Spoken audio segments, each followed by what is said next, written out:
Praise the lord, hallelujah. ದೇವರ ನಾಮಕ್ಕೆ ಸ್ತೋತ್ರವಾಗಲಿ. ಯೇಸು ಕ್ರಿಸ್ತನ ನಾಮದಲ್ಲಿ ಈ ಸಜೀವ ವಾಕ್ಯ ಕಾರ್ಯಕ್ರಮಕ್ಕೆ ನಿಮ್ಮನ್ನು ಸ್ವಾಗತಿಸುತ್ತೇನೆ. ಕ್ರಿಸ್ತನಲ್ಲಿ ಪ್ರಿಯ ದೇವಜನರೇ, ನೀವು ಅನೇಕ ಸಮಯದಿಂದ ಸಜೀವ ವಾಕ್ಯ ಕಾರ್ಯಕ್ರಮವನ್ನು ವೀಕ್ಷಿಸ್ತಾ ಇದ್ದೀರಿ, ದೇವರ ವಾಕ್ಯವನ್ನು ಕೇಳ್ತಾ ಇದ್ದೀರಿ. ದೇವರು ಒಳ್ಳೆಯವನು, ಯಾವಾಗಲೂ ಒಳ್ಳೆಯದನ್ನೇ ಮಾಡುವಾತನು, ಆತನ ಕೃಪೆಯು ಶಾಶ್ವತವಾದದ್ದು. ಕಳೆದ 3 ವಾರಗಳಿಂದ ಕರೆಯಲ್ಪಟ್ಟವರು ಭಾಗ 1, ಭಾಗ 2, ಭಾಗ 3 ನೀವು ಅನೇಕರು ಕೇಳಿದಿರಿ. ಇವತ್ತು ಅದನ್ನೇ ನಾನು ಕಂಟಿನ್ಯೂ ಮಾಡುತ್ತೇನೆ, ಮುಂದುವರಿಸುವ. ನಾವು ಕಳೆದ ವಾರ ನಾವು ಮಾತನಾಡಿದ್ದು ಎಲ್ಲಿಂದ ನಾವು ಕರೆಯಲ್ಪಟ್ಟಿದ್ದೇವೆಂಬುದಾಗಿ. ತಿರುಗಿ ನಾನು ಹೇಳ್ತೇನೆ ಕೇಳಿ. ಕಳೆದ ವಾರ ನಾವು ಮಾತನಾಡಿದ್ದು ನಾವು ಎಲ್ಲಿಂದ ಕರೆಯಲ್ಪಟ್ಟಿದ್ದೇವೆಂಬುದಾಗಿ. ಅದರಲ್ಲಿ ಕೊನೆಯ ಭಾಗದಲ್ಲಿ ನಾವೆಲ್ಲಿಂದ ಕರೆಯಲ್ಪಟ್ಟಿದ್ದೇವೆ ಎಂಬುದಾಗಿ ನಾನು ಬಿಡಿಸಿದ್ದೆ. ಆದರೆ ಕತ್ತಲೆಯೊಳಗಿಂದ, ಯಹೂದ್ಯರೊಳಗಿಂದ, ಅನ್ಯಜರೊಳಗಿಂದ. ಇವತ್ತು ನಾವು ಕಲಿಯುವ ಅಥವಾ ನಾವು ಧ್ಯಾನ ಮಾಡುವ, ಬೈಬಲ್ ಹೇಳ್ತದೆ, ನಿನ್ನ ನುಡಿಯನ್ನು ಧ್ಯಾನವಾಗಿರುವುದರಿಂದ ನಾನು ಎಲ್ಲ ಉಪಾಧ್ಯಾಯರಿಗಿಂತಲೂ ಜ್ಞಾನಿಯಾಗಿದ್ದೇನೆ. 119ನೇ ಕೀರ್ತನೆ 99ನೇ ವಚನದಲ್ಲಿ ಬರೆಯಲ್ಪಟ್ಟದ್ದು. ನಾವಿದನ್ನು ಅರಿಕೆ ಮಾಡಬಹುದು. ಹೌದು ಸ್ವಾಮಿ, ನಿನ್ನ ನುಡಿಯು ನನ್ನ ಧ್ಯಾನವಾಗಿರುವುದರಿಂದ ನಾನು ನನ್ನ ಎಲ್ಲ ಉಪಾಧ್ಯಾಯರಿಗಿಂತಲೂ ಜ್ಞಾನಿಯಾಗಿದ್ದೇನೆ ಎಂಬುದಾಗಿ. ಬಟ್ ಧ್ಯಾನ ಮಾಡಬೇಕಲ್ಲ ದೇವರ ವಾಕ್ಯ, ರೈಟ್ ತಾನೇ? ನಾವು ದೇವರ ವಾಕ್ಯವನ್ನು ಧ್ಯಾನ ಮಾಡದೆ ನಿನ್ನ ನುಡಿಯು ನನ್ನ ಧ್ಯಾನವಾಗಿರುವುದರಿಂದ ಹೇಗೆ ನಾವು ಹೇಳಬಹುದು? ದೇವರಿಗೆ ಮರೆಯಾದದ್ದು ಒಂದು ಇಲ್ಲ, ನಾವು ಧ್ಯಾನ ಮಾಡ್ತೇವಾ ಇಲ್ಲವಾ ಎಂಬುದಾಗಿ. ಸೊ ಇದು ಒಳ್ಳೆಯ ಅವಕಾಶ. ನಾವು ದೇವರ ವಾಕ್ಯವನ್ನು ಸ್ವಲ್ಪ ಕೂಲಂಕುಷವಾಗಿ ಧ್ಯಾನ ಮಾಡೋಣ. ಖಂಡಿತವಾಗಿ ಪವಿತ್ರಾತ್ಮನು ನನ್ನ ಒಳಗಿದ್ದಾನೆ, ನಿಮ್ಮೊಳಗಿದ್ದಾನೆ. ಹೇಳುವ ನನ್ನನ್ನು, ಕೇಳುವ ನಿಮ್ಮನ್ನು ದೇವರು ಆಶೀರ್ವದಿಸ್ತಾನೆ, ಪವಿತ್ರಾತ್ಮನು ನಡೆಸ್ತಾನೆ. ಅದಕ್ಕಾಗಿ ಪ್ರಿಯ ದೇವ ಜನರೇ, ನಾವು ಸ್ವಲ್ಪ ಹೊತ್ತು, ಕೆಲವು ಕ್ಷಣ ನಾವು ಪ್ರಾರ್ಥನೆ ಮಾಡೋಣ. Thank you Lord. ತಂದೆಯಾದ ದೇವರೇ, ನಿನ್ನ ಘನವುಳ್ಳ ನಾಮಕ್ಕೆ ಸ್ತೋತ್ರವಾಗಲಿ. ನಮಗೆ ಪ್ರಕಟಣೆ ಬರಬೇಕಾದರೆ ನಿಮ್ಮಿಂದ ಸ್ವಾಮಿ, ಮತ್ತು ನೀವು ನಮ್ಮೊಳಗೆ ಇರಿಸಿರುವ ಪವಿತ್ರಾತ್ಮನ ಮೂಲಕವಾಗಿ. ಹಾಗಾಗಿ ಪ್ರಿಯ ಪವಿತ್ರಾತ್ಮ ದೇವರೇ, ನಿನ್ನ ವಾಕ್ಯದ ಪ್ರಕಟಣೆ ಆಗುವಂತೆ, ನಿನ್ನ ವಾಕ್ಯದ ಪರಿಜ್ಞಾನ ಉಂಟಾಗುವಂತೆ, ನಮ್ಮ ಒಬ್ಬನೇ ಕರ್ತನು ರಕ್ಷಕನಾಗಿರುವ ಯೇಸು ಕ್ರಿಸ್ತನ ಪರಿಜ್ಞಾನ ನಮಗೆ ಉಂಟಾಗುವಂತೆ, ನಾವು ಆಳವಾಗಿ ನಡೆಸಲ್ಪಡುವಂತೆ ನಮ್ಮನ್ನು ನಡೆಸು ಎಂಬುದಾಗಿ ಪ್ರಾರ್ಥಿಸ್ತೇನೆ. ಎಲ್ಲವನ್ನು ನಿನ್ನ ಕರಗಳಿಗೆ ಒಪ್ಪಿಸಿಕೊಡುತ್ತೇನೆ, ಯೇಸುವಿನ ನಾಮದಲ್ಲಿ ತಂದೆ. Amen, amen, amen. ಓಕೆ, ಇವತ್ತು ನಾವು ಧ್ಯಾನ ಮಾಡುವ ನನ್ನ ಪ್ರಿಯ ದೇವ ಜನರೇ,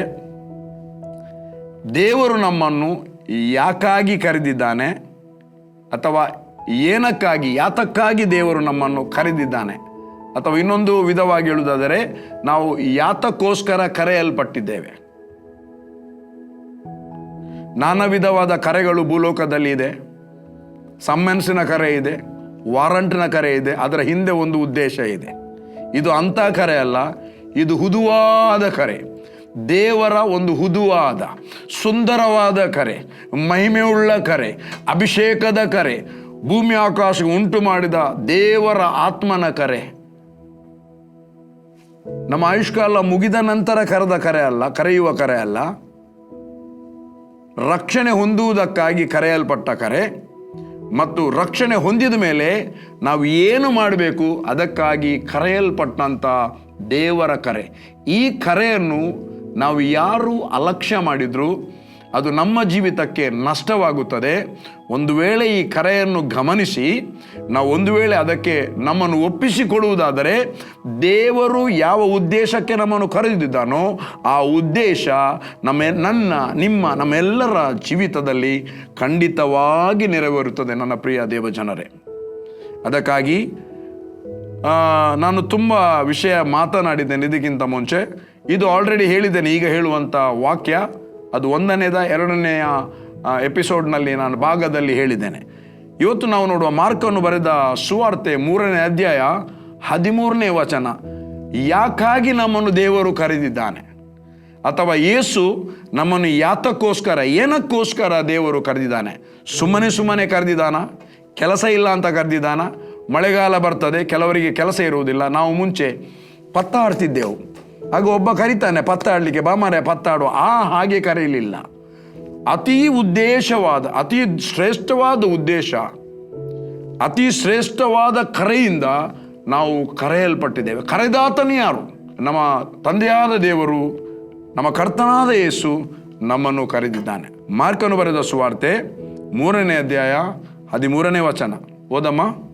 ಆಮೇಲೆ ಯೇಸು ಬೆಟ್ಟವನ್ನು ಹತ್ತಿ ತನಗೆ ಬೇಕಾದವರನ್ನು, ಯಾರಿಗೆ ಬೇಕಾದವರನ್ನು?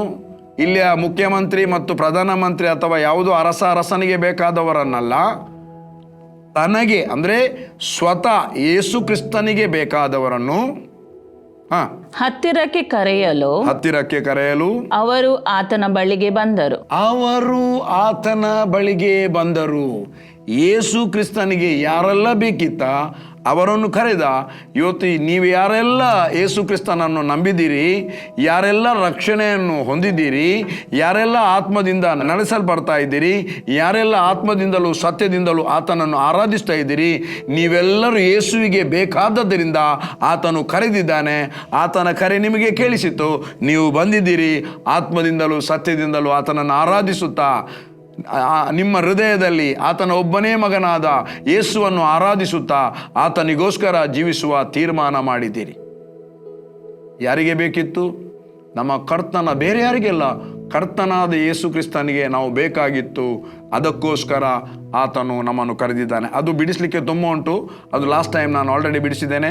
ಆತನ ಸಂಗಡ ಇರುವುದಕ್ಕೋಸ್ಕರ ಮತ್ತು ದೆವ್ವವನ್ನು ಬಿಡಿಸುವಂಥ ಅಧಿಕಾರವುಳ್ಳವರಾಗಿ ಸುವಾರ್ತೆಯನ್ನು ಸಾರುವುದಕ್ಕೋಸ್ಕರ ಯೇಸು ನನ್ನನ್ನು ನಿಮ್ಮನ್ನು ಕರೆದಿದ್ದಾನೆ. ಯೇಸುವಿಗೆ ನೀವು ಈ ಒಂದು 3 ಕಾರ್ಯಗಳಿಗೋಸ್ಕರ ಆ ಒಂದೇ ವಚನದಲ್ಲಿ ನಾವು ಯೇಸುವಿಗೆ ಬೇಕಾಗಿತ್ತು. ಓಕೆ, 2ನೇ ವಿಚಾರ ನೋಡುವ. 1 ಪೇತ್ರ 2ನೇ ಅಧ್ಯಾಯ 9ನೇ ವಚನ. ಲಾಸ್ಟ್ ವೀಕ್ ಬಿಡಿಸಿದ್ದೆ, ಅದು ಬೇರೆನೇ ವಿಷಯ ಅದರಲ್ಲಿತ್ತು. ಇವತ್ತು ಈ ವಿಷಯ ಇದೆ, ಅದೇ ವಚನದಲ್ಲಿ ಇನ್ನೊಂದು ವಿಷಯವನ್ನು ಬಿಡಿಸುವ. ಓದಮ್ಮ. ನೀವಾದರೂ ನಿಮ್ಮನ್ನು ಕತ್ತಲೆಯೊಳಗೆ, ನಾವಾದರೂ, ನೀವು ಹೇಳಿ, ನಾನಾದರೂ ನನ್ನನ್ನು ಕತ್ತಲೆಯೊಳಗಿಂದ ಕರೆದು ಅತಿಶಯವಾದ ಬೆಳಕಿನಲ್ಲಿ ಸೇರಿಸಿದಾತನ ಗುಣಾತಿಶಯವನ್ನು, ನಮ್ಮನ್ನು ದೇವರಿಗೆ ಆ ಕತ್ತಲೆಯಿಂದ ತೆಗೆದು ಆತನ ಅತಿಶಯವಾದ ಬೆಳಕಿನಲ್ಲಿ ಸೇರಿಸುವುದಕ್ಕೆ ಮನಸ್ಸಿತ್ತು. ಆ ಬೆಳಕಿನವರಾಗಿ ನಮ್ಮನ್ನು ಮಾಡಲಿಕ್ಕೆ ಮನಸ್ಸಿತ್ತು. ನಾವು ಬೆಳಕಾಗಿ ನಮ್ಮನ್ನು ಮಾಡಬೇಕಿತ್ತು. ಬೆಳಕು, ಬೈಬಲ್ ಹೇಳ್ತದೆ, ಬೆಳಕನ್ನು ಹೊತ್ತಿಸಿ ಯಾರು ಕೂಡ ಕೊಳಗದೊಳಗೆ ಇಡುವುದಿಲ್ಲ, ಅಡಿಯಲ್ಲಿ ಇಡುವುದಿಲ್ಲ, ಅಡಗಿಸಿ ಇಡುವುದಿಲ್ಲ. ಎಲ್ಲಿಡ್ತಾರೆ? ದೀಪಸ್ತಂಭದ ಮೇಲೆ ಇಡುತ್ತಾರೆ. ಯಾಕೆ? ಒಂದು ಸಿಟಿಗೆ ಲೈಟ್ ಆಗಿ ಆ ಬೆಳಕು ಕೊಡುವುದಕ್ಕೋಸ್ಕರ. ಅಥವಾ ಸಮುದ್ರದಲ್ಲಿ ಬರುವಂಥ ಹಡಗು ಬಂಡೆಗೆ ಅಪ್ಪಳಿಸದೆ, ಹೊಡೆದು ಅಪ್ಪಳಿಸದೆ ಅದು ಸುರಕ್ಷಿತವಾಗಿ ಹೋಗುವುದಕ್ಕೋಸ್ಕರ. ಅನೇಕರ ಜೀವಿತಗಳು ಹಡಗು ಒಡೆದು ಹೋದ ನಷ್ಟದಂತೆ ಇದೆ. ಅಂಥವರಿಗೋಸ್ಕರ ನಮ್ಮನ್ನು ಕತ್ತಲೆಯಿಂದ ಕರೆದು ಅತಿಶಯವಾದ ಬೆಳಕಿನಲ್ಲಿ ಸೇರಿಸಿ ಅಂಥವರೆಲ್ಲರಿಗೋಸ್ಕರ ಬೆಳಕು ಕೊಟ್ಟು ಅವರು ಎಲ್ಲಿ ಸಹ ಒಡೆದು ಹೋಗಬಾರದೆಂಬುದಾಗಿ ಮತ್ತು ಕರ್ತನ ರಾಜ್ಯದೊಳಗೆ ಅವರನ್ನು ಸೇರಿಸಬೇಕೆಂಬುದಾಗಿ ನಾವು ನಮ್ಮ ಕರ್ತನಾದ ಯೇಸುವಿಗೆ ಬೇಕಿತ್ತು. ನನ್ನ ಪ್ರಿಯ ದೇವಜನರೇ, ಅದಕ್ಕಾಗಿ ಕರ್ತನು ನಮ್ಮನ್ನು ಕರೆದಿದ್ದಾನೆ. What a wonderful God! ಇಂಥ ಪ್ರೀತಿ ಇಟ್ಟು ಇಂಥ ಮಹಿಮೆಯುಳ್ಳ ಕಾರ್ಯಕ್ಕೆ ದೇವರು ನಮ್ಮನ್ನು ಕರೆದಿರುವುದಾದರೆ ಆತನನ್ನು ಬಿಟ್ಟು ನಾವು ಎಲ್ಲಿಗೆ ಹೋಗೋದು? ಒಮ್ಮೆ ಆಲೋಚನೆ ಮಾಡಿ ನೋಡಿ. 3ನೇದು ಕೊಲೊಸ್ಸೆ 1ನೇ ಅಧ್ಯಾಯ 13ನೇ ವಚನ. ಅದು ಸಹ ಲಾಸ್ಟ್ ಟೈಮ್ ಬಿಡಿಸಿದ್ದೇನೆ, ಅದು ಬೇರೆ ವಿಷಯ ಇತ್ತು. ಇದರಲ್ಲಿ ಈಗ ಬೇರೆನೇ ಇದೆ, ಅದನ್ನು ಸ್ವಲ್ಪ ಧ್ಯಾನ ಮಾಡುವ. ಓದಮ್ಮ. ದೇವರು ನಮ್ಮನ್ನು ಅಂಧಕಾರದ ದೊರೆತನದಿಂದ ಬಿಡುಗಡೆ ಮಾಡಿ ತನ್ನ ಮಗನಾದ ಪ್ರಿಯ ಕುಮಾರನಾದ ಯೇಸು ಕ್ರಿಸ್ತನ ರಾಜ್ಯದೊಳಗೆ ಸೇರಿಸಿದನು. ದೇವರಿಗೆ ನಾವು ಮೊದಲು ಎಲ್ಲಿದ್ದೆವು ಅಲ್ಲಿರುವುದು ಬೇಡ. ಅಂಧಕಾರದ ದೊರೆತನದಲ್ಲಿ ನಾವು ಇದ್ದೆವು, ಆತನಿಗೆ ನಾವು ಅಲ್ಲಿರುವುದು ಬೇಡವೇ ಬೇಡ. ಎಲ್ಲಿರಬೇಕಿತ್ತು? ಎಲ್ಲಿ ಸೇರಿಸಿದ್ದಾನೆ? ಎಲ್ಲಿ ಆತನು ಸೇರಿಸಿದ್ದಾನೆ? ತನ್ನ ಮಗನ ರಾಜ್ಯದೊಳಗೆ, ತನ್ನ ಕುಮಾರನ ರಾಜ್ಯದೊಳಗೆ ಬಿಡುಗಡೆ ಮಾಡಿ, ಅಲ್ಲಿ ಬಿಡುಗಡೆ ಆಗಿದೆ ನಮಗೆ. ತನ್ನ ಕುಮಾರನ ರಾಜ್ಯದೊಳಗೆ ಸೇರಿಸಲಿಕ್ಕೆ ಬೇಕಿತ್ತು. ಯಾಕೆ? ಆ ಕುಮಾರನ ರಾಜ್ಯದಲ್ಲಿ, ಆ ಕುಮಾರನ ರಾಜ್ಯ ಅಂದರೆ ತಂದೆಯಾದ ದೇವರ ರಾಜ್ಯನೇ. ಅಲ್ಲಿ ಕತ್ತಲಿ ಇಲ್ಲ, ಅಲ್ಲಿ ಬೆಳಕೆ, ಅಲ್ಲಿ ಚಿಂತೆ ಇಲ್ಲ, ನಿಶ್ಚಿಂತೆ. ಓ ನನ್ನ ಪ್ರಿಯ ದೇವಜನರೇ, ದೇವರಿಗೆ ನಾವು ಆತನ ಮಗನ ರಾಜ್ಯದಲ್ಲಿ ನೆಲೆಗೊಳಿಸಲಿಕ್ಕೆ ಇತ್ತು. ನಮ್ಮನ್ನು ನೆಲೆಗೊಳಿಸಿದ್ದಾನೆ. ಇವತ್ತು ನಾವು ಎಲ್ಲಿದ್ದೇವೆ ಅಂದರೆ, ನಾವು ಈ ಭೂಲೋಕದಲ್ಲಿ ನಮ್ಮ ಮನೆಯಲ್ಲಿದ್ರೂ, ನಾವು ಭೂಲೋಕದಲ್ಲಿ ನಮ್ಮ ಸಭೆಯಲ್ಲಿದ್ರೂ, ನಾವು ಎಲ್ಲರೂ ಯೂನಿವರ್ಸಲ್ ಆಗಿ ಆತನ ಮಗನಾದ ಯೇಸು ಕ್ರಿಸ್ತನ ರಾಜ್ಯದೊಳಗೆ ನಾವು ಇದ್ದೇವೆ. ಅದಕ್ಕಿಂತ ದೊಡ್ಡ ಸೌಭಾಗ್ಯ, ಅದಕ್ಕಿಂತ ದೊಡ್ಡ ಬ್ಲೆಸ್ಸಿಂಗ್ ಬೇರೆ ಯಾವುದುಂಟು? ಹಣ ಏನು, ಅದರ ಮುಂದೆ ಹಣ ಲೆಕ್ಕಕ್ಕೆ ಇಲ್ಲ. ಅಫ್ಕೋರ್ಸ್ ದೇವರ ರಾಜ್ಯದಲ್ಲಿ ಹಣ ಇದೆ, ದೇವರ ರಾಜ್ಯದಲ್ಲಿ ಐಶ್ವರ್ಯ ಇದೆ, ದೇವರ ರಾಜ್ಯದಲ್ಲಿ ಅತಿಶಯವಾದ ಬೆಳಕಿದೆ, ದೇವರ ರಾಜ್ಯದಲ್ಲಿ ಕತ್ತಲೆ ಇಲ್ಲ, ರೋಗ ಇಲ್ಲ, ಬಡತನ ಇಲ್ಲ, ವ್ಯಾಧಿ ಇಲ್ಲ. ಮತ್ತೇನುಂಟು? ದೇವರ ರಾಜ್ಯದಲ್ಲಿ ಕ್ರಿಸ್ತನು ಎಂಥವನಾಗಿದ್ದಾನೋ ಅಂಥವರಾಗಿಯೇ ನಾವು ಆತನ ರಾಜ್ಯದಲ್ಲಿ ಇರುವಂಥದ್ದು. ಹಾಗೇನೇ ಬೇಕಿತ್ತು ದೇವರಿಗೆ. ಅದಕ್ಕೆ ಆತನ ಮಗನ ಸ್ವರೂಪದಲ್ಲಿ ನಮ್ಮನ್ನು ಆತನು ಸೃಷ್ಟಿಸಿದ ಮಗನ ಆತ್ಮ, ಕರ್ತನಾದ ಯೇಸುವಿನ ಆತ್ಮವನ್ನೇ ನಮಗೆ ಕೊಟ್ಟಿದ್ದಾನೆ. ಅದಕ್ಕೆ ನಾವು, ಬೈಬಲ್ ಹೇಳ್ತದೆ ಗಲಾತ್ಯ 3ನೇ ಅಧ್ಯಾಯದಲ್ಲಿ, ನಾವು ಪುತ್ರರಾಗಿರುವುದರಿಂದ, ನೀವೆಲ್ಲರೂ ಪುತ್ರರಾಗಿರುವುದರಿಂದ ಅಪ್ಪ ತಂದೆ ಎಂದು ಕರೆಯುವ ತನ್ನ ಮಗನ ಆತ್ಮನನ್ನು ನಮಗೆ ಕೊಟ್ಟಿದ್ದಾನೆ ಎಂಬುದಾಗಿ. ಓ ನನ್ನ ಪ್ರಿಯ ದೇವಜನರೇ, ದೇವರಿಗೆ ನೀನು ನಾನು ಬೇಕಿತ್ತು, ಕರ್ತನಾದ ಯೇಸುವಿಗೆ ನೀನು ನಾನು ಬೇಕಿತ್ತು. ಎಲ್ಲಿದ್ದೆವು ಅಲ್ಲಿಂದ ಕಿತ್ತು ತೆಗಿಬೇಕಿತ್ತು, ಮತ್ತು ಎಲ್ಲಿ ಇಡಬೇಕಿತ್ತು ಅಲ್ಲಿಗೆ ಸೇರಿಸಬೇಕಾಗಿತ್ತು, ಇಡಬೇಕಾಗಿತ್ತು. ಮಾಡಿದ್ದಾನೆ. ಅದನ್ನೊಮ್ಮೆ ಆಲೋಚನೆ ಮಾಡಿ ನೋಡಿ. ಇದರ ಒಂದು ಪ್ರಕಟಣೆ ನಮಗಿದ್ದರೆ ನಾವು ಎಲ್ಲಿಂದ ತೆಗೆಯಲ್ಪಟ್ಟಿದ್ದೇವೆ, ಎಲ್ಲಿ ನಮ್ಮ ತಂದೆ, ಎಲ್ಲಿ ಯಾವ ಸ್ಥಳದಲ್ಲಿ ನಮ್ಮನ್ನು ಇರಿಸಿದ್ದಾನೆ. ನನ್ನ ಪ್ರಿಯ ದೇವಜನರೇ, any church, any house should be a Christ centred, not man centred. ನಮ್ಮನ್ನು ಯಾರು ತಂದಿದಾನ ಆತನ ಸೆಂಟರ್ ಆಗಿರಬೇಕದು. The Christ centred church, Christ centered house, not any man centered house, not any man centered family, not any man centered church. It must be a Christ centered. ಕರ್ತನಾದ ಯೇಸು ಕೇಂದ್ರ ಬಿಂದು ಆಗಿರುವಂತ ಸಭೆಗೆ ನಮ್ಮನ್ನು ಕರೆದಿದ್ದಾನೆ. ನಮ್ಮನ್ನು ಯಾವ ಕುಟುಂಬದಲ್ಲಿ ಇರಿಸಿದ್ದಾನೆ, ನಮ್ಮ ಕುಟುಂಬವನ್ನು ಯಾಕೆ ಶುದ್ಧಿ ಮಾಡಿದ್ದಾನೆ, ನಮ್ಮ ಕುಟುಂಬದಲ್ಲಿ ಎಲ್ಲರನ್ನು ಯಾಕೆ ರಕ್ಷಿಸಿದ್ದಾನೆ, ಆ ಕುಟುಂಬ ಕರ್ತನಾದ ಯೇಸು ಕೇಂದ್ರ ಬಿಂದು ಆಗಿರಬೇಕೆಂಬುದಾಗಿ ನಮ್ಮನ್ನು ಅಂಧಕಾರದ ದೊರೆತನಿಂದ ಬಿಡುಗಡೆ ಮಾಡಿ ಮಗನ ರಾಜ್ಯಕ್ಕೆ, ಯೇಸುವಿನ ರಾಜ್ಯಕ್ಕೆ ಸೇರಿಸಿದ್ದಾನೆ. ಒಂದು ವೇಳೆ ನೀವು ಯಾರಾದರೂ ಮನುಷ್ಯನನ್ನು ಸೆಂಟರ್ ಮಾಡಿಕೊಂಡು ಸಭೆಯಲ್ಲಿಯ ಮನೆಯಲ್ಲಿರುವುದಾದರೆ ಇವತ್ತು ಬದಲಾಯಿಸಿ ಕ್ರಿಸ್ತನನ್ನು ನಿಮ್ಮ ಕೇಂದ್ರ ಬಿಂದುವನ್ನಾಗಿ ಮಾಡಿ. The first place is to the kingdom of our God Christ Jesus. ಪ್ರಥಮ ಸ್ಥಾನ, ಕೇಂದ್ರ ಬಿಂದು ಕೇವಲ ನಮ್ಮ ಯೇಸುವೆ, ಬೇರೆ ಯಾರೂ ಅಲ್ಲ. ಬಾಕಿ ಎಲ್ಲರಿಗೆ ಹಾನರ್ ಮಾಡುವ. ಯಾಕೆ? ಅವರು ದೇವ ಸೇವಕರು, ಅವರು ದೇವರ ಜನರು, ಅವರು ವಿಶ್ವಾಸಿಗಳು, ಅವರು ಸಹೋದರರು ಸಹೋದರಿಯರು. ಅವರವರಿಗೆ ನಾವು ಕೊಡತಕ್ಕ ಗೌರವವನ್ನು ಕೊಡುವುದಕ್ಕಾಗಿ ದೇವರು ನಮ್ಮನ್ನು ಕರೆದಿದ್ದಾನೆ, ನಮ್ಮನ್ನು ನೇಮಿಸಿದ್ದಾನೆ. What a wonderful word. ಎಂಥ ಒಳ್ಳೆಯ ದೇವರು. ಓಕೆ, ಇನ್ನೊಂದು ನೋಡುವ. ಮ್ಯಾಥ್ಯೂ 121 ಅದರಲ್ಲಿ ಯೇಸು ಕ್ರಿಸ್ತನ ಹೆಸರಿನ ಅರ್ಥವನ್ನೇ ಹೇಳಿದ್ದಾರೆ. ಯಾತಕ್ಕಾಗಿ ಕರೆಯಲ್ಪಟ್ಟಿದ್ದೇವೆ? ಆಕೆಯು ಒಬ್ಬ ಮಗನನ್ನು ಹಡೆಯುವಳು, ನೀನು ಆತನಿಗೆ ಏಸು ಎಂದು ಹೆಸರಿಡಬೇಕು.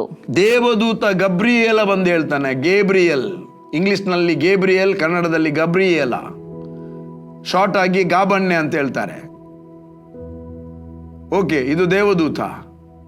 ಗೇಬ್ರಿಯಲ್ ಬಂದು ಹೇಳ್ತಾನೆ, ಆಕೆ ಒಂದು ಮಗುವನ್ನು ಹಡೆಯುವಳು, ಹೇರುವಳು, ಆತನಿಗೆ ಯೇಸು ಎಂಬುದಾಗಿ ಹೆಸರಿಡಬೇಕು. ಒಂದು ಕಡೆಯಲ್ಲಿ ಇಮ್ಮಾನುವೇಲ್ ಎಂಬುದಾಗಿ ಹೇಳ್ತಾನೆ, ಮತ್ತೊಂದು ಕಡೆಯಲ್ಲಿ ಯೇಸು ಎಂಬುದಾಗಿ ಹೇಳ್ತಾನೆ. ಯೇಸು ಪುನಃ ಅವನೇ ಇಂಟರ್ಪ್ರಿಟೇಷನ್ ಕೊಡ್ತಾನೆ. What is the meaning of Jesus? Iesus, Yeshua. ಗ್ರೀಕ್ನಲ್ಲಿ ಈಸಸ್, ಅದು ಇಂಗ್ಲಿಷ್ನಲ್ಲಿ ಕನ್ವರ್ಟ್ ಆಗಿ ಜೀಸಸ್ ಆಯಿತು. The original name Yeshua. ಕ್ರಿಸ್ತನು ಅಂದರೆ ಮಸ್ಸಾಯ. Hebrew name ಯಾಶುವ. ಅಭಿಷಕ್ತನು ಮಸ್ಸಾಯ, ಅದರ ಇಂಗ್ಲಿಷ್ ನೇಮ್ ಕ್ರೈಸ್ಟ್. ಇಲ್ಲಿ ನಾವು ಕರೆಯುವುದು ಏಸು. ಏಸು ಅಂದರೆ, ಯಾಶುವ ಅಂದರೆ ಮೀನಿಂಗ್ ಓದಮ್ಮ. ಯಾಕೆಂದರೆ ಆತನೇ ತನ್ನ ಜನರನ್ನು ಅವರ ಪಾಪಗಳಿಂದ. ಯಾಶುವದ ಮೀನಿಂಗ್ ಏನಂದ್ರೆ, ಅದು ಇಲ್ಲಿ ಈ ವಾಕ್ಯದಲ್ಲಿ ಇನ್ನು ಬೇರೆ ಮೀನಿಂಗ್ ಇದೆ. ಯಾಶುವ ಎಂಬುದಕ್ಕೆ ಮೀನಿಂಗ್ ಇದೆ, ಬಟ್ ಈ ವಾಕ್ಯ ಭಾಗದಲ್ಲಿ ಮೀನಿಂಗ್ ಏನಂದ್ರೆ, ಆತನೇ ತನ್ನ ಜನರನ್ನು ಅವರ ಪಾಪದಿಂದ ಬಿಡಿಸಿ ಕಾಯುವನು. ಯೇಸು ಎಂಬುದಾಗಿ ಹೆಸರಿಡಬೇಕು. ನನ್ನ ಪ್ರಿಯ ದೇವಜನರೇ, ಯೇಸು ಆತನ ಜನರನ್ನು ಪಾಪದಿಂದ ಬಿಡಿಸಿ ಕಾಯುತ್ತಾನೆಂಬುದಾಗಿ ಯಾರು ಹೇಳಬೇಕು? ಹೋಗಿ ನೀನು ಮತ್ತು ನಾನು ಹೇಳಬೇಕು, ನೀವು ಮತ್ತು ನಾನು ಹೇಳಬೇಕು. ಅದಕ್ಕೆ ಯೇಸುವಿಗೆ ನಾವು ಬೇಕಿತ್ತು. ಯೇಸು ಇದ್ದಾನೆ, ಭಯಪಡಬೇಡಿ. ಯಾರಿಗೆ? ನಾನು ನಿಮಗೆ ಹೇಳ್ತಾ ಇಲ್ಲ, ನಾನು ಮತ್ತು ನೀವು ಒಟ್ಟು ಸೇರಿ ಯಾರಿಗೆ ಯೇಸು ಸಿಗಲಿಲ್ಲವೋ, ಯಾರು ಭಯಪಡ್ತಾ ಇದ್ದಾರಾ, ಯಾರು ಸಮಸ್ಯೆಯಲ್ಲಿದ್ದಾರಾ, ಅವರ ಬಳಿಗೆ ಹೋಗಿ ಭಯಪಡಬೇಡಿ, ಯೇಸು ಇದ್ದಾನೆ, ಆತನು ತನ್ನ ಜನರನ್ನು ಪಾಪದಿಂದ ಬಿಡಿಸ್ತಾನೆ, ಕಾಯುತ್ತಾನೆ ಎಂಬುದಾಗಿ ಹೇಳಲಿಕ್ಕೆ ನಾನು ನೀವು ಯೇಸುವಿಗೆ ಬೇಕಾಗಿತ್ತು. ಅದಕ್ಕಾಗಿ ನಮ್ಮನ್ನು ಆತನ ಕರೆದಿದ್ದಾನೆ. ಓ ನನ್ನ ಪ್ರಿಯರೇ, ಪಾಪದಿಂದ ಬಿಡಿಸುವವರು, ಟೆಂಪರರಿ ಬಿಡಿಸುವವರು ಇದ್ದಾರೆ. ಒಬ್ಬ ಕುಡುಕನಿದ್ದರೆ, ಎಡಿಕ್ಷನ್ ಆಗಿದ್ದರೆ, ಸ್ಮೋಕು, ಡ್ರಿಂಕ್ಸ್ ಅಥವಾ ಮಾಣಿಕ್ ಚಂದ್ ಮತ್ತು ಕೆಲವೆಲ್ಲ ಇಲ್ಲಿ ಇಡ್ತಾರೆ. ಅದರ ಸ್ಟಿಕ್ಕರ್ನಲ್ಲಿ ಇಲ್ಲಿದು ಕ್ಯಾನ್ಸರ್ ಇದು ಫೋಟೋ ಹಾಕಿದ್ದಾರೆ. ಆ ಕ್ಯಾನ್ಸರ್ನ ಫೋಟೋವನ್ನು ನೋಡಿ ಪುನಃ ಜಾಸ್ತಿ ಇಡ್ತಾ ಇದ್ದಾರೆ. ಮತ್ತು ಅದಾಗುವಾಗ ನಮ್ಮ ಮನೆ ಹತ್ರ ಒಬ್ಬ ಇದ್ದ, ತುಂಬ ಕುಡಿತಿದ್ದ, ಇಡ್ತಿದ್ದ, ಒಳ್ಳೆ ಕೆಲಸದವ, ಒಳ್ಳೆ ಹಾರ್ಡ್ ವರ್ಕರ್, ಬೋಟಿಗೆಲ್ಲ ಹೋಗ್ತಿದ್ದ. ಕುಡಿದಾಗ ಅವನಿಗೆ ನಮ್ಮದು ನೆನಪಾಗ್ತಿತ್ತು. ಮನೆಗೆ ಬರ್ತಿದ್ದ, ನಮ್ಮ ಅಮ್ಮನ ಹತ್ರ ಊಟ ಹಾಕ್ಲಿಕ್ಕೆ ಹೇಳ್ತಿದ್ದ. ಆಗ ನಾನಿರುವಾಗ ಬರ್ತಿದ್ದ, ಗಳಗಳ ಕೂಗ್ತಿದ್ದ, ಜನನ್ನ ಹೆಂಗೋಸ್ಕರ ಪ್ರೇಯರ್ ಮಲ್ಪುಲೆ ಅಂತ. ಅವನಿಗೆ ಒಂದು ದಿವಸ ಸರಿ ಇರುವಾಗ ಕರೆದೆ, ಮಾತಾಡಿದೆ, ಹೀಗೆ ಕುಡಿಬೇಡಪ್ಪ, ನನಗಿಂತ ಎಷ್ಟೋ ಚಿಕ್ಕ, ನನ್ನ ತಮ್ಮನಿಗಿಂತಲೂ ಎಷ್ಟೋ ಚಿಕ್ಕ, 35 ವರ್ಷ ಆಗುವಾಗ ಈ ಲೋಕ ಬಿಟ್ಟೆ. ಅವನಿಗೆ ಕ್ಯಾನ್ಸರ್ ಆಯಿತು ಇಲ್ಲಿ ಗಂಟಲಿನಲ್ಲಿ. ಹೇಳಿದರೆ ಕೇಳಲಿಲ್ಲ. ಅವನಿಗೆ ಹೇಳಿದೆ, ಯೇಸು ನಿನ್ನನ್ನು ಬಿಡಿಸ್ತಾನೆ, ಯೇಸು ನಿನ್ನನ್ನು ಪಾಪ ಮಾಡದೆ ಕಾಯುತ್ತಾನೆ, ನಿನ್ನ ಹೃದಯವನ್ನು ಯೇಸುಗೆ ಒಪ್ಪಿಸಿಕೊಡು ಎಂಬುದಾಗಿ ಹೇಳಿದೆ. ಗ್ರಹಿಸಲಿಲ್ಲ. ನನ್ನ ಪ್ರಿಯ ದೇವಜನರೇ, ಇಲ್ಲಿ ಈ ಎಲ್ಲ ಎಡಿಕ್ಷನ್ನಿಂದ ಬಿಡಿಸುವಂಥ ಸಂಸ್ಥೆಗಳಿದೆ. ಅವರು ಕೇವಲ ಬಿಡಿಸಲಿಕ್ಕೆ ಮೆಡಿಸಿನ್ ಕೊಟ್ಟು ಹೆಲ್ಪ್ ಮಾಡ್ತಾರೆ. 3 ತಿಂಗಳು 45 ದಿವಸ ಒಳಗೆ ಇಡಬೇಕು. ಅವನು ಅಲ್ಲಿಂದ ಬಿಡಿಸಿ ಗಾಡಿಯಲ್ಲಿ ಬರುವಾಗ ಮನೆಯವರನ್ನು ಹೇಗಾದರೂ ಮಂಗ ಮಾಡಿ ನಂಬಿಸಿ, ಇಲ್ಲ ಇನ್ನು ಕುಡಿಯುವುದಿಲ್ಲ ಅಂತ ದಾರಿ ಮಧ್ಯದಲ್ಲಿ ಇಳಿದು ಮನೆಗೆ ಬರುವಾಗ ಫುಲ್ ಟೈಟ್ ಆಗಿ ಬರ್ತಾನೆ. ಬಂದಿದ್ದಾನೆ, ಅದನ್ನು ಹೇಳುದು. ಬರ್ತಾನೆ ಅಂತ ನಾನು ಅರಿಕೆ ಮಾಡ್ತಾ ಇಲ್ಲ, ಬಂದಿದ್ದಾನೆ. ಮಾತಾಡುವಾಗ ಒಂದು ದಿವಸ ನಾನೇ ನಂಬಿದೆ. ನಮ್ಮೊಬ್ಬ ಕಸಿನ್ ಇದ್ದ, ಅಲ್ಲಿ ಅವರ ಹತ್ರ ಹೇಗಾದ್ರು ಮಾಡಿ ನಮ್ಮದು ರಿಜಿಸ್ಟ್ರೇಷನ್ ಉಂಟು, ಹಾಗೆ ಉಂಟು, ಹೀಗೆ ಉಂಟು ಹೇಳಿ ಮಾತಾಡಿದರು. ನನ್ನನ್ನು ಕರೆದ್ರು, ನಾನು ಹೋದಾಗ ಅವರು ಕರೆದಾಗ ಮಾತಾಡಿದರು. ನನ್ನ ಹತ್ರ ಮಾತಾಡಿದ್ರು. ಹೇಗೆ ಮಾತಾಡಿದ್ರು ಅಂದರೆ, ನಾನು ನೆನೆಸಿದೆ ಆಯ್ತು ಇವರು ಚೇಂಜ್ ಆದ್ರು ಅಂತ. ಮತ್ತೆ ಸಹ ನಾನು ಹೇಳಿದೆ, ಇಲ್ಲ ಒಂದು 10 ದಿವಸ ಹೋಗಲಿ, ಇದು ರಿಜಿಸ್ಟ್ರೇಷನ್ನೆಲ್ಲ ಲೇಟ್ ಉಂಟು, ಆಗ ನಾನು ಕರೀತೇನೆ ಅಂತ. ಇಲ್ಲ ನಾನು ಬರ್ತೇನೆ ಅಂತ ಹೇಳಿದರು. ಇಲ್ಲ 10 ದಿವಸ ಹೇಗೂ ದುಡ್ಡಿದೆ. ಮತ್ತೆ ಆಗಲಿಲ್ಲ. ಬಂದಾಗ ಇವರು ತುಂಬ ಫೋನ್ ಮಾಡಿ ಎಲ್ಲ ಮಾತಾಡ್ತಿದ್ರು. ಮತ್ತೆ ಸರಿ ಅಂತ ಹೇಳಿ ಅವರನ್ನು ಬಿಡಿಸಿದೆವು. ಬಿಡಿಸಿದ ಕೂಡಲೇ ಮನೆಗೆ ಮುಟ್ಟಬೇಕಾದ್ರೆ ಮೊದಲಿನ ಜನವೇ ಫಸ್ಟ್ ಡೇ ಹಾಕುವಾಗ ಹೇಗಿತ್ತು ಅದೇ ರೀತಿ ಆಗಿದ್ದಾರೆ. ಇಲ್ಲಿ ಹೇಳ್ತದೆ, ಯೇಸು ಎಂಬ ಹೆಸರಿನರ್ಥ ಆತನು ತನ್ನ ಜನರನ್ನು ಪಾಪದಿಂದ ಬಿಡಿಸ್ತಾನೆ, ಪಾಪ ಮಾಡದಾಗೆ ಕಾಯ್ತಾನೆ.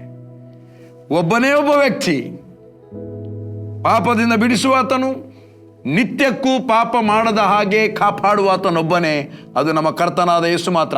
ಪಾಪದಿಂದ ಬಿಡಿಸುವಂಥ ಟೆಂಪರರಿ ರಿಲೀಫ್ ಕೊಡುವಂಥ ಅನೇಕ ಸಂಸ್ಥೆಗಳಿರ್ಬೋದು, ಅನೇಕ ಮಾತುಗಳಿರ್ಬೋದು, ಅನೇಕ ಸಾಂತ್ವನಗಳಿರ್ಬೋದು. ಆದರೆ ಸಂತೈಸುವಾತನು ಪರಾಕ್ಲಿಯೋಸ್, ಆಳವಾದ ಸಂತೈಸುವಿಕೆ, ಆಳವಾದ ಮಾರ್ಪಡುವಿಸುವಿಕೆ, ಕಾಪಾಡುವಿಕೆ, ಅದು ಕೇವಲ ಒಬ್ಬನಿಂದಲೇ. ಅದು ನಮ್ಮ ರಕ್ಷಕನು, ನಮ್ಮ ಕರ್ತನು, ನಮ್ಮ ವಿಮೋಚಕನು, ನಮ್ಮ ಕುರುಬನಾಗಿರುವ ಕರ್ತನಾಗಿರುವ ಯೇಸು ಕ್ರಿಸ್ತನಿಂದ ಮಾತ್ರವೇ ಸಾಧ್ಯ. ನನ್ನ ಪ್ರಿಯರೇ, ಅವನಿಗೆ ನಾವು ಬೇಕಿತ್ತು ಇದನ್ನು ಹೋಗಿ ಸಾರಲಿಕ್ಕೆ, ನಿರೀಕ್ಷೆಯನ್ನು ಸಾರಲಿಕ್ಕೆ, ನಂಬಿಕೆಯನ್ನು ಪ್ರಕಟಿಸುವುದಕ್ಕೆ.